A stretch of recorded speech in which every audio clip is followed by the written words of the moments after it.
Let us again understand the situation. We have a cross section of isosceles triangle.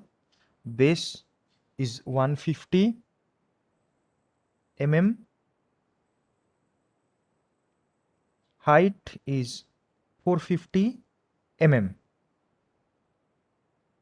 Okay, shear force given is 30 kilonewton.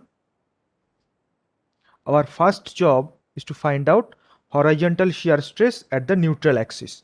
So the neutral axis must be from here. So this height, the distance of the neutral axis from this topmost vertex will be 2 by 3 h. That means this should be 300 mm. So now our job is to find out the shear stress at neutral axis. Okay, now for this purpose we will use these two triangles, triangle BCD and triangle BNA. We can write NA by CD will be equal to 300 by 450. So from here we can find out NA is equal to 300 into CD is 150 by 450. So from here we can understand that NA will be equal to 100 mm. Now when we find out NA is 100 mm, then our formula previously we have derived shear stress is equal to shear force into A into y bar divided by I into B, where tau is the shear stress at the section, F is the shear force, A is the area above the axis at which shear stress to be obtained, that is basically the shaded area, y bar is the distance of CG of the area, shaded area A from the neutral axis.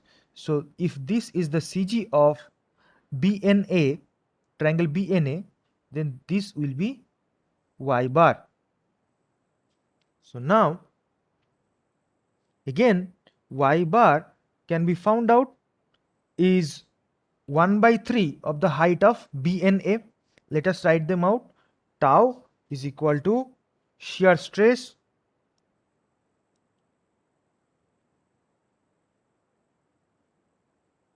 at the section, shear force 30 kilonewton or 30,000 Newton, that is given. A is basically shaded area, which shaded earlier in previous picture we have shaded this out. This is the shaded area or area of triangle BNA above the neutral axis. Okay, now this area can be written as half into base into height. Half into base is NA, that is 100, we have found out, into height. Height is 300. So finally we can get 15,000 millimeters square. Y bar is equal to the distance of CG of BNA from the base. So y bar is equal to 1/3 of 300. Basically it will be 100 mm. Now I will be equal to the moment of inertia about neutral axis, moment of inertia of the total section about neutral axis. So for triangle BCD, the whole section having moment of inertia about the neutral axis is basically is base into h cube by 36.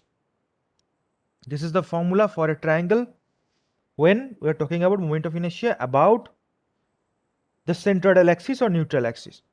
So if we put the values, 150 into h cube, 450 cube by 36 millimeter to the power 4, and B is the actual width of the section at which the shear stress to be obtained, that is Na, and that is 100 mm.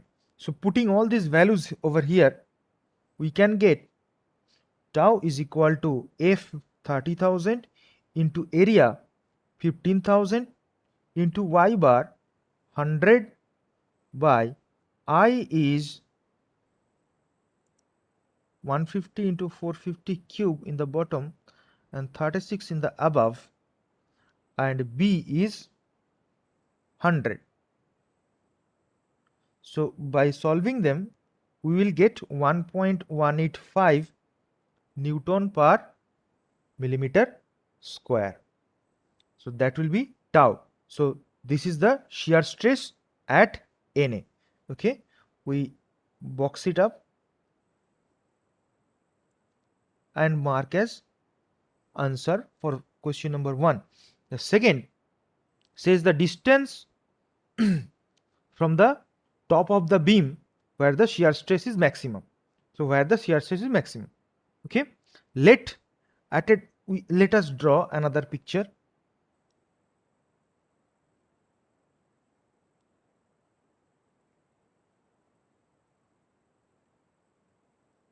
This is BCD,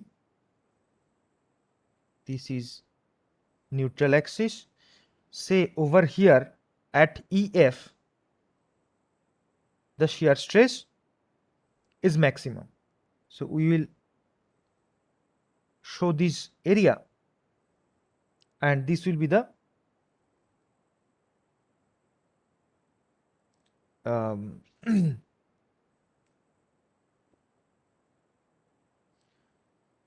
CG of the section BEF. Okay, BEF portion. Okay, so let us say this EF is at x distance from the top of the beam. Okay, so let the shear stress is maximum at the section EF at a distance x from the top of the beam as shown in figure. Okay, the distance EF can be obtained by similar triangle BEF and BCD. From triangle BEF and triangle BCD. Okay, let us find out EF by CD. Base by base is height by height, x by 450. So from here we get EF as x by 450 into 150. So basically we will get EF will be equal to x by 3. Okay, now we have found out for this section BF the base is x by 3. Now the area A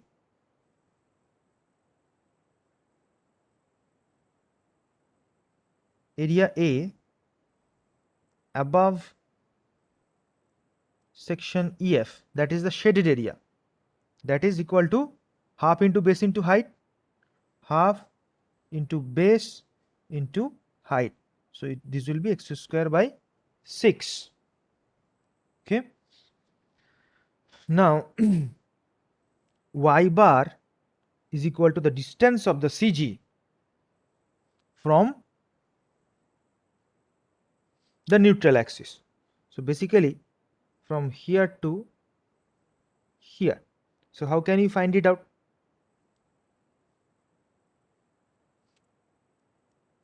We can write, so from CG to the top, I mean from neutral axis to the top is 300, from here to here this is 300, and from here to here, this much will be, this is x, so this much will be 2x by 3. Okay, so this will be 300 minus 2x by 3, simple geometry. Now when we find out y bar, we need to also find the moment of inertia. Now the moment of inertia is basically the moment of inertia of the whole section about neutral axis. Now that will be just like the previous problem, that will be 150 into 450 cube b into h cube by 36 formula, and b or ef is equal to x by 3. Now we put all these values in our formula of tau. Tau is equal to f into a into y bar divided by I into b. Put those values, we get 30,000 into area is found out x square by 6 into y bar is 300 minus 2x by 3. We are just putting the values, divided by I is 150 into 450 cube by 36 into b is x by 3. So upon simplification we can get 0.0000395 300x minus 2x square by 3. Okay, this is the value of tau. Tau is in terms of x. So if we want to find out the maximum shear stress, and if we want to find corresponding x, in that case we have to find the condition. We can write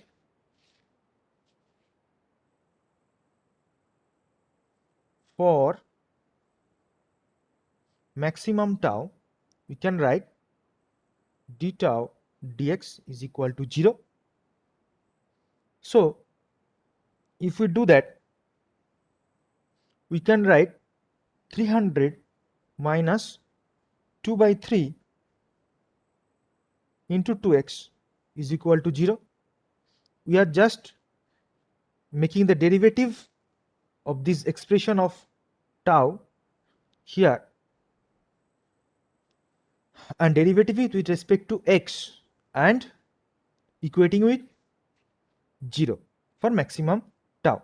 So from here we can get x is equal to 300 into 3 by 4, that is 225 millimeter. Okay, so this is the distance from the top of the beam. So we can write it in 225 millimeter. So that is option of, that is the answer of second portion. Okay, the shear stress is maximum at a distance of 225 millimeter from the top of the beam. Here the shear stress is maximum. Now the value of maximum shear stress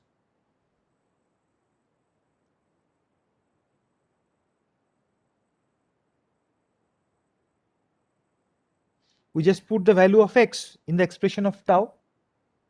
So we can write tau max is equal to 0.0000395 into 300 into 225 minus 2 by 3 into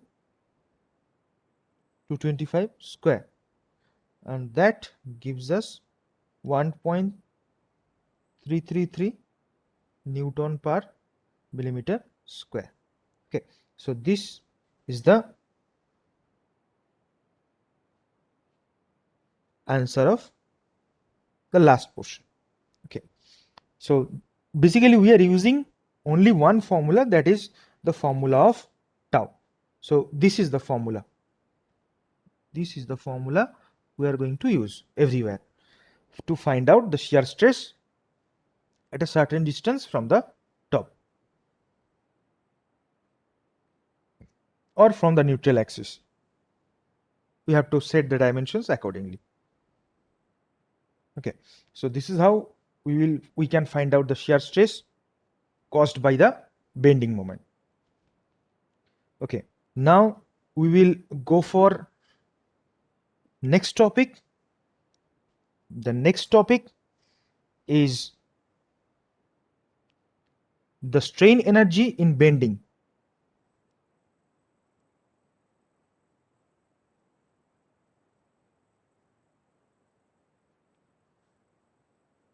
Strain energy in bending. Let us consider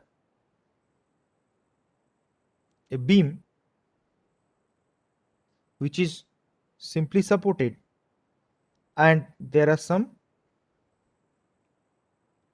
loading on it. I'm just showing the loading randomly.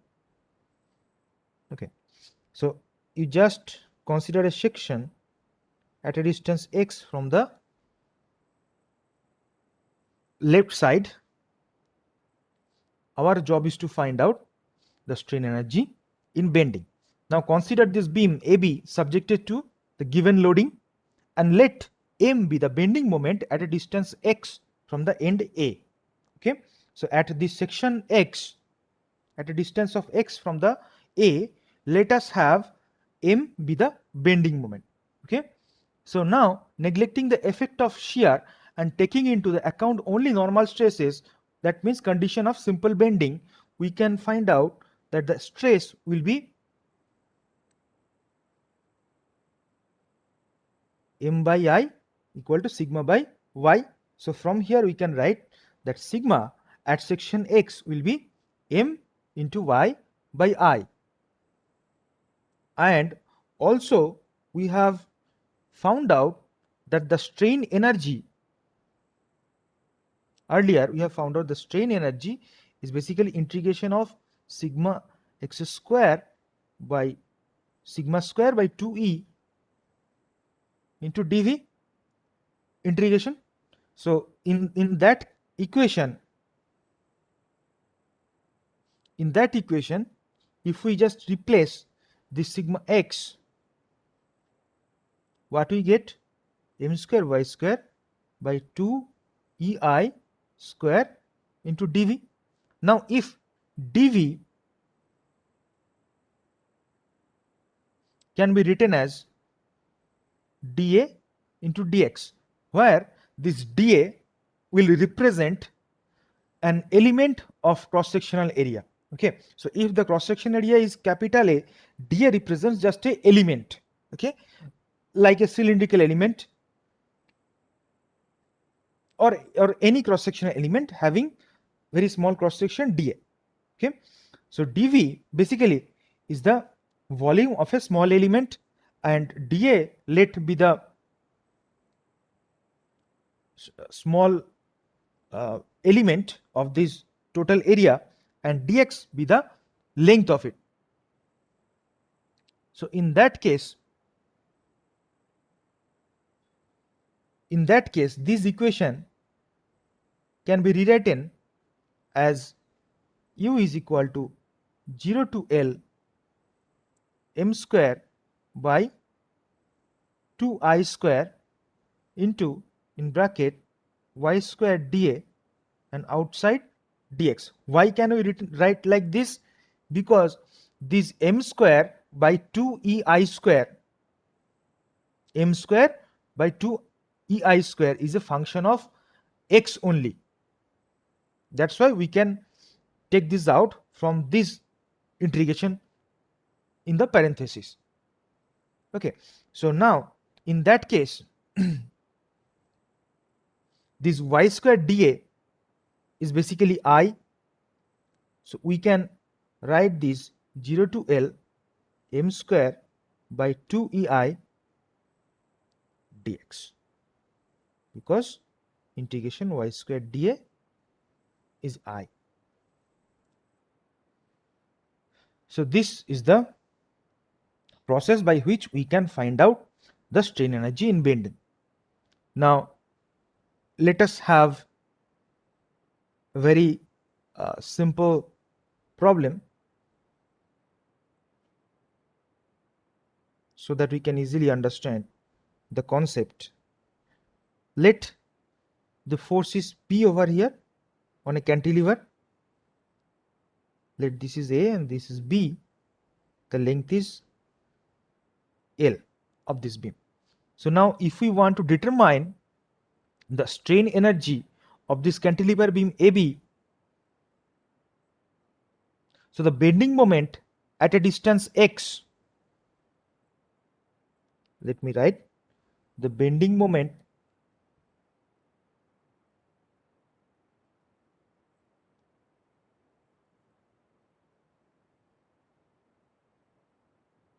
at a distance x from end A, okay, free end, that will be minus px. Now if we replace this m equal to minus px in the strain energy equation, 0 to L m square means p square x square by 2 EI into dx. By putting the values, we'll get p square L cube by 6 EI. So that is a very simple formula. If you just put the value of m over here in the equation, and you can get the strain energy due to bending. Just this simple equation, you find out m at that particular section, you put that value of m in the equation, and then you just integrate it for the whole length 0 to L, then you will be able to find out the strain energy inside that loaded beam. Now we will proceed to next topic.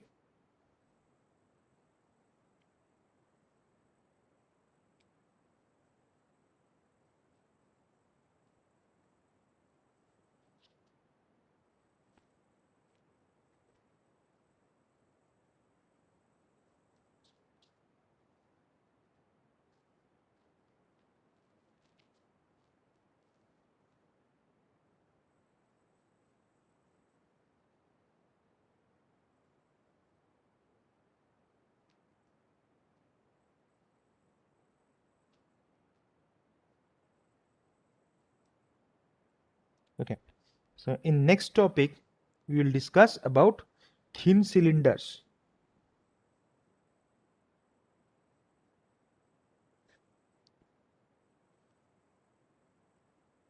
Thin walled pressure vessels, that is the syllabus, thin walled pressure vessels. So pressure vessels are basically two types, cylinders and spheres.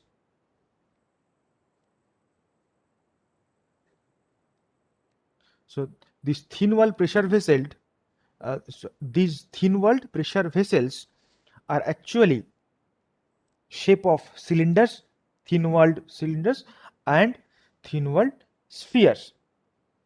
Now these vessels, for example, such as boilers, compressed air receivers, are of cylindrical and spherical forms.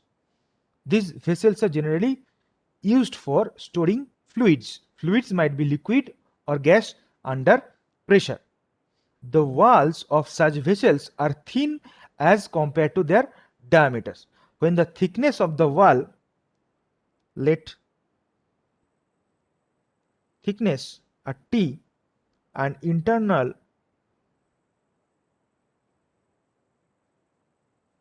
diameters are d, then if this this thickness of the pressure vessel is less than 150 to 120 of its internal diameter, the cylindrical vessel is known as thin cylinder. Okay, so when this T by D is 115 to 120, then we call it thin cylinder. Okay, now in case of thin cylinder, as the thickness of the wall is very small, that's why we can say the distribution, stress distribution assumed uniform over the thickness of the wall. So we can write, we will remember this, in case of thin cylinders, the stress distribution is assumed uniform over the thickness of the wall. Okay. Now the thin cylinders vessels are subjected to internal pressure because they are used to store fluid, maybe liquid or gas. So now because of those internal pressure of the fluid inside, these vessels may fail in two ways. Okay, let us draw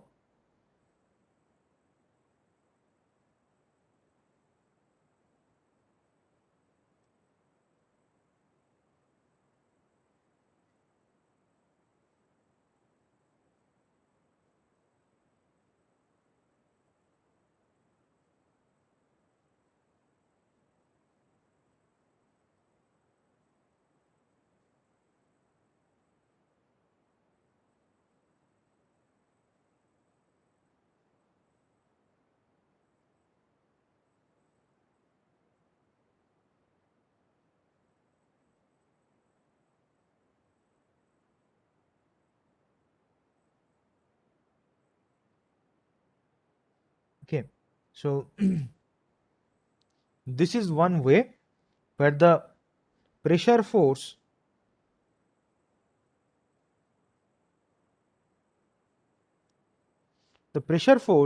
is trying to fail that to tear up this cylindrical pressure vessel in longitudinal direction. So the stress working circumferential direction,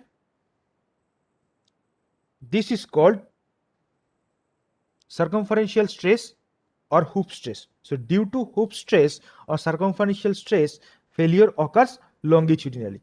So this is a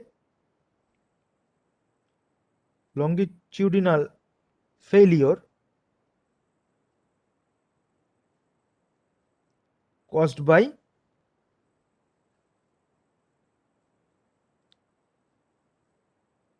circumferential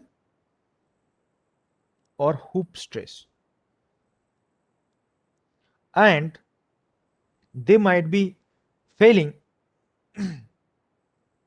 like this.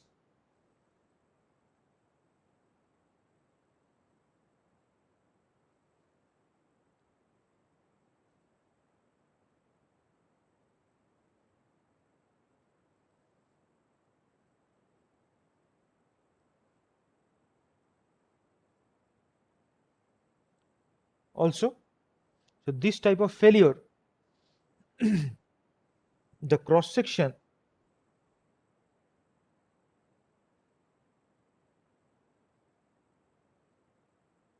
perpendicular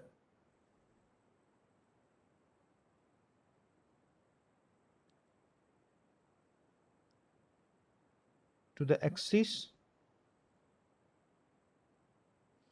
of the vessel. So here the pressure force works like this. Okay.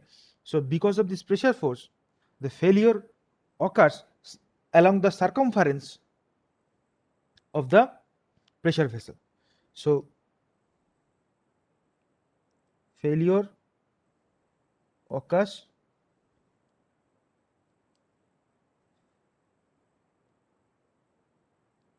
circumferentially due to longitudinal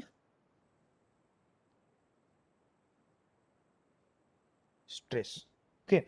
So when the force is along the circumference, then failure occurs longitudinally. So this type of stress causing along the circumference is called hoop stress, and the stress acting longitudinally causing the cylinder into two halves, and the failure occurs perpendicular direction in circumferential direction to the axis of the vessel is called uh, this this failure occurs circumferentially due to longitudinal stress.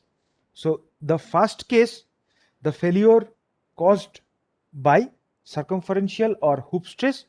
In second case, the failure occurs by longitudinal stress. Okay, these two concepts should be very clear. Before we proceed, these are the most important terms for this chapter. The stress caused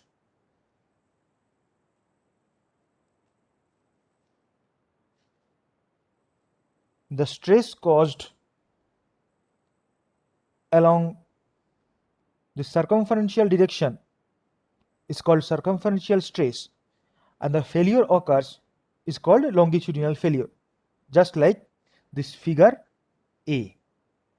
And in figure B, the stress is longitudinal and the failure occurs in circumferentially, perpendicular to the axis of the vessel. Now we will find out the expression for circumferential stress or hoop stress. Okay, so in that case we will take one half of this type of failured section for understanding.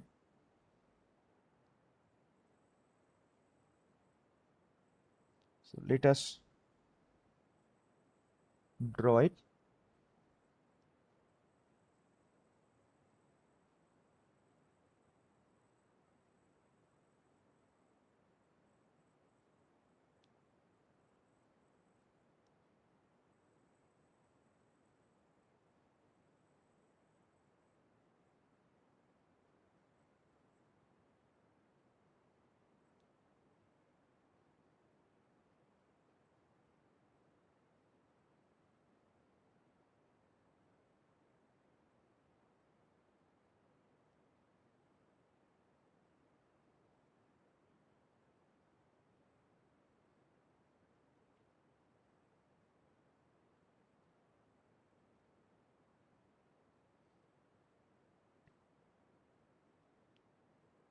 So the length, you can just write it here. The length is, say, capital L. The internal diameter is D, and the pressure of the fluids inside working like this. This pressure is P, small p. Okay, and this pressure is supported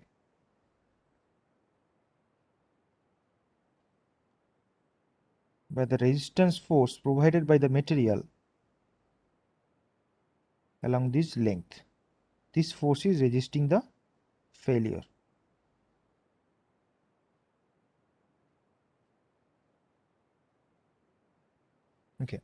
So now this thickness let be small t. Now, so from here we can understand the force due to fluid pressure.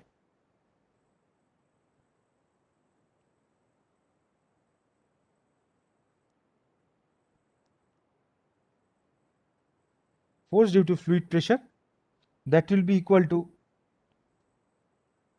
pressure is small p into this is working area on which the p is acting, area of which area on which the pressure p is working. So look at this, the p is working in this plane. If we imaginarily cut this cylindrical pressure vessel from this center with a horizontal plane, that area in which the p is acting, so p is acting in the area internal diameter d into L. So this is the force due to fluid pressure that is supported by these materials of these two okay, video got freeze.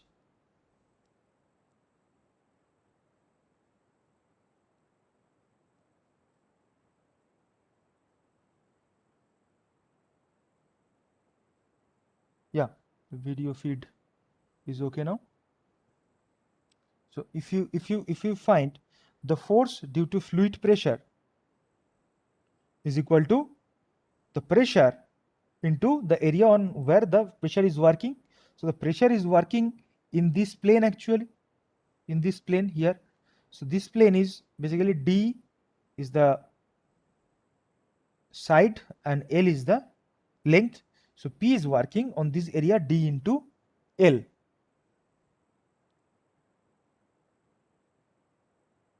Now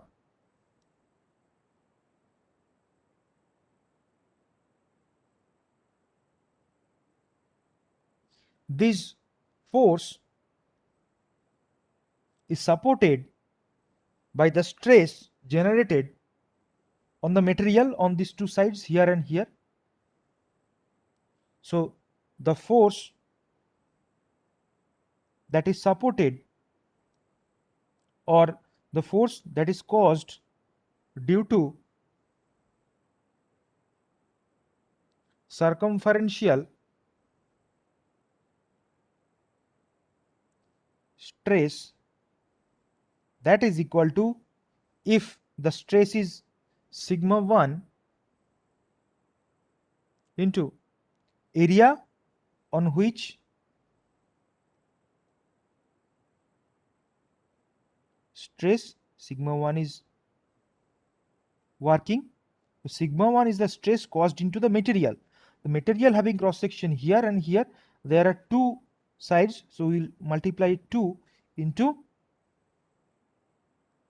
T into L. So now this is the force caused by the fluid inside the pressure vessel due to its internal pressure, and the force due to circumferential stress is this. So if we, so this is the force and this is the force generated to support this force, so these two must be equal. So equating these two, we can get P into D into L is equal to sigma 1 into 2 into T into L. So from here we can get sigma 1 is equal to P into D by 2T. Okay, so this stress is tensile in nature and also called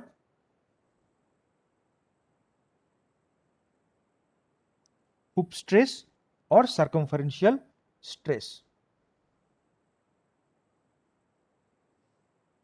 Okay, so this is the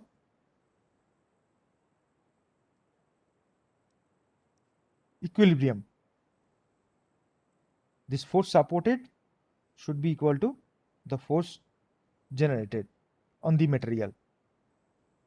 So from here we can find out sigma 1 equal to Pd by 2T. Now if in longitudinally the material is being riveted or by any other means it is jointed, so we can write if there is any longitudinal joint with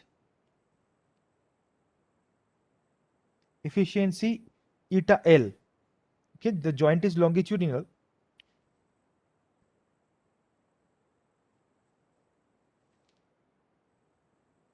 And that is the efficiency is eta L. So in that case, the equation